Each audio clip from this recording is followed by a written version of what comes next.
like, well, what's this girl, Meghan Markle? Ah, seemed like a nice lady. Just complaining. I was like, didn't she hit the light skin lottery? Hit the fucking light skin lottery and still going on complaining. Oh my gosh, I work so hard and Trying to be a victim. But seriously, it's gotta sell the mommy lifestyle. And it's gotta be all about me. But not seem like it's all about me. In California, we're just a regular couple living close to Oprah and far from the paparazzi. Woo. But not too far. Lot going on to the news. My God, it's so crazy out there. What's going on with Meghan Markle? When Chris Rock stepped on that Netflix stage, Meghan Markle probably should have unplugged the Wi-Fi, tossed her phone in the ocean, and booked a one-way flight to anywhere without internet. He didn't just tell jokes. He sliced through her royal drama like a hot knife through butter, then went back, licked the knife, and asked for dessert. By the time he was done, her fairy tale looked less like Cinderella and more like a failed Netflix flop. Lot going on to the news. My God, it's so crazy out there. What's going on with Meghan Markle? She thinks that everybody is just stupid. Like we can't see that she is manipulating his dumb husband. I really feel sorry for the family. Maybe everybody's fixated on how good looking this guy. But before we get there, let's talk about the moment their picture-perfect royal story started to crumble. On stage for his Netflix special, Chris went after the racism claims Meghan has been milking for years. They're so racist, they're so racist. Some of that he went through was not racism. It was just some in-law. Sometimes it's just some in-law. Because she's complaining, I'm like, what the she talking about? Then he went straight for the most laugh-out-loud part of their fairy tale, Meghan's claim on Oprah that she had no idea about the royals. Chris Rock looked at that like it was the setup to the easiest joke of his life, treating it with the kind of disbelief you save for someone who says they've never heard of Google. Going on Oprah, I didn't know. I had no idea how racist they were. It's the royal family. You didn't Google these motherfuckers? What the fuck is she talking about? She didn't know. The crowd went wild, but Rock wasn't just telling a quick joke, he was setting a trap. He pretended to agree with Meghan's "I didn't know" story, smiling like he believed her. Then, at the perfect moment, he hit her with a punchline so sharp it tore her claim apart and made everyone burst out laughing. What the fuck is she talking about? She didn't know. The fuck? It's the royal family. They're the original racists. And after shredding her story, Rock went in for the kill. His sharpest shot took aim at their biggest bombshell, the royal family's alleged skin color concern. With just one cutting observation, he didn't just question it, he blew the whole claim to dust, leaving nothing but awkward silence before the laughter roared back. Oprah, they're so racist. They wanted to know how brown the baby was gonna be. They're so racist. They wanted to know how brown the baby's gonna be. I'm like, that's not racist. Because even black people want to know. The takedown was brutal, and the message was clear. Rock wasn't holding back. And that was just one hit in a comedy beatdown coming at them from all sides.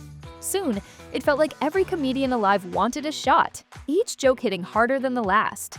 The American comics had their own style, but stand-up made it even more savage.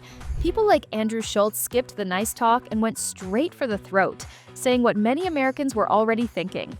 I mean this sincerely, Prince Harry and Meghan, we don't give a America don't give a about you. We don't care about the royal family. We never cared about nothing that had to do with y'all. 1775 was the last time we gave. While Andrew Schultz brushed them off completely, comics like Nikki Glaser took another route, painting a far less glamorous what-if version of Meghan. In her take, Meghan wanted fame so badly she married Harry only to find out royal life wasn't the shiny dream she pictured. She wants to be famous. She found the guy to make her the most famous in the world, and now she's over there and she's like, oh, this isn't what I thought. What's the point of being famous? And that's not all. Glaser pushed it further, imagining the unfiltered, unroyal life Meghan might be living if she'd never married a prince. If she didn't marry him, she would be on The Bachelor this season. Fighting for Prince. She would be Megan M. from Sherman Oaks barista. She just got lucky. She got so lucky. And the roasting didn't stop with stand-up. It spilled into other kinds of satire too, like the animated series The Prince, which went all in on mocking their supposed greed and post-royal money chase. Chris Rock's roast was brutal, but trust me, the cartoon world has been even nastier. Animated shows and parodies have been dragging Harry and Meghan through the mud with zero filter, and it's hilarious. I think it's important we do this ourselves, Harry, and not live off your family. I agree. We'll just have to find a way to make £50 billion on our own.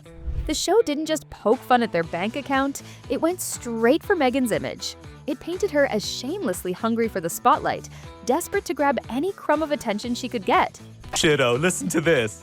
Meghan Markle to join the 11th season of The Real Housewives of Beverly Hills. Ugh, so thirsty for any kind of attention. I would die before I would be on her reality show. And if the prince went hard, Spitting Image took it to another level, showing Harry stuck in endless, overblown interviews where every answer felt like royal therapy hour. The rest, just pure headline-chasing nonsense.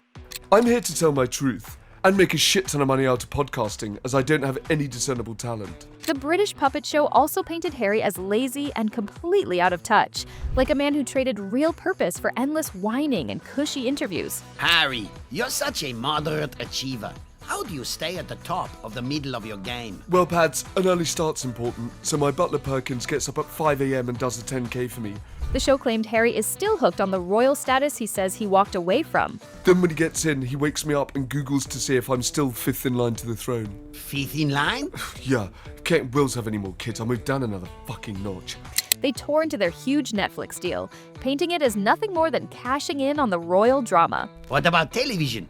Do you have a Netflix account? Yeah, it's got about $9 million in it. Mamalado! The show kept hammering Harry's hypocrisy, claiming he's cut ties with the royal family while still cashing in on the very connection he pretends to walk away from. Thank you. And the way you've cut the American government down to size, I'm trying to do the same with my family. And it's not only satire cartoons and animation, creators are going after Meghan too, especially over her new cooking show. One clip in particular has gone viral, where she awkwardly corrected Mindy Kaling for using her maiden name. It's so funny too that you keep saying Meghan Markle. You know I'm Sussex now. That moment turned into pure comedy gold, and now creators are replaying it, remixing it, and roasting it like it's their favorite recipe. My name is Megan Sussex now. Call me Meghan Markle one more time, Mindy fucking Kaling. This fan-driven mockery soon grew bigger, taking aim at her entire polished lifestyle brand. Creators started dropping parodies that nailed the main criticism of her cooking show, that it was all style, no real substance, and full of overhyped turning nothing into something moments. The roasting was so spot on, it was brutally hilarious. How I prepare water for my guests. Some water that I got from the spring in my backyard. Whatever you do, don't use tap water. I'm just gonna sneak a taste. You flower petal. H is always calling water water, and there you have it. From there, creators didn't hold back. They went after the absurd parts of her past too. Whether it was cutting ties with her father or spinning dramatic tales about leaving the country, nothing was off limits. The way they mocked it turned her serious backstory into straight-up comedy. Any type of flower arranging is just telling a story. What story do you want to tell? Maybe leave the country. Maybe disown your dad. Harry and Meghan have been roast material for years. You could hand their life story to any comedian, and they'd have a week's worth of jokes ready. Comedian giants like American late-night shows have been milking this for years, turning their drama into prime comedy fuel. Saturday Night Live, for example, ran a recurring sketch with the two princes that always kicked off by spotlighting their hilariously awkward relationship. It's like two guys stuck in the same room, but one keeps reminding everyone he's the spare. Michael, we like to apologise. Unfortunately, William's hair was unable to make it this evening. It's devastating. Oh, bravo! Hilarious. Yes, a bald joke. But William didn't just take it quietly. After Harry poked fun at his hair, William fired back by shining a spotlight on Meghan's suit's career, making it clear that if Harry could dish it out, he'd better be ready to take it. It was a perfect you mock me, I mock you moment. And this time, Harry was the punchline. My brother's fiancée, Miss Meghan Markle, is on the American program Suits. Yes, Wednesdays, 8 p.m, USA Network. Check it out. She's amazing in it. Yeah? Right. The only difference between that show and this is people watch this one. To make the mock sting even more, SNL's William dragged Meghan's Suits career by joking the show was so boring it could be sold as a sleep aid. It was the perfect comeback, turning Harry's little hair jab into a full-on roast that left Meghan in the crosshairs too. Whenever the kids are being fussy and not going to bed, she puts on an episode of Suits and they're out. So, what are you doing? Ow! Stop it! Stop it! SNL played it perfectly, portraying them as brothers who can't stop fighting and mocking each other, barely able to last in the same room without trading insults. It was pure comedy gold. Thank you, and goodbye, said Williams. Yes. All right, Prince William and Prince Harry, everybody. What is this? And then came the next stage of public humiliation. This round belonged to the cartoonists, who stepped in to keep the beating going. And when it comes to animated savagery, nobody hits harder than South Park.